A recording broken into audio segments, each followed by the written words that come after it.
ग्राहकांची लूट थांबवण्यासाठी एमआरपी व्यवस्था रद्द करा. ग्राहक पंचायतीचे खासदार संजय जाधव यांना निवेदन. एमआरपी व्यवस्थेच्या नावाखाली सर्वसामान्य ग्राहकांची होत असलेली आर्थिक लूट थांबवण्यासाठी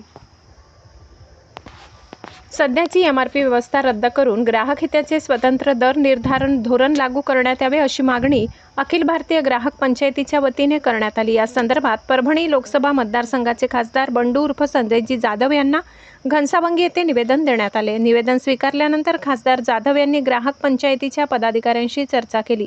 ग्राहकांच्या हिताशी संबंधित हा विषय अत्यंत महत्त्वाचा असून या मागणीचा लोकसभेत पाठपुरावा करण्याचे आश्वासन त्यांनी दिले. अखिल भारतीय ग्राहक पंचायत जालना जिल्ह्याच्या वतीने सादर करण्यात आलेल्या निवेदनात एमआरपी व्यवस्थेमुळे बाजारपेठेत ग्राहकांची मोठ्या प्रमाणावर आर्थिक पिळवणूक होत असल्याचा आरोप करण्यात आलाय. त्यामुळे ही व्यवस्था रद्द करून सर्व पॅकबंद वस्तू, औषधे आणि जीवनावश्यक वस्तूंच्या किमती निश्चित करण्यासाठी स्वतंत्र व ग्राहक हिताचे दर निर्धारण धोरण लागू करण्याची मागणी करण्यात आली आहे. तसेच आगामी लोकसभा अधिवेशनात या विषयावर केंद्र सरकारकडे ठोस भूमिका मांडून ग्राहकांच्या हितासाठी आवाज उठवावा अशी विनंतीही निवेदनाद्वारे करण्यात आली.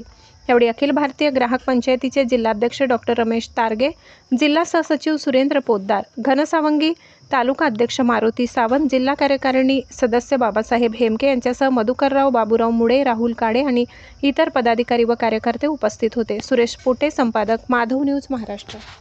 इतकंच. अशा आणखी महत्त्वाच्या बातम्या पाहण्यासाठी आमच्यासोबत जोडलेले रहा.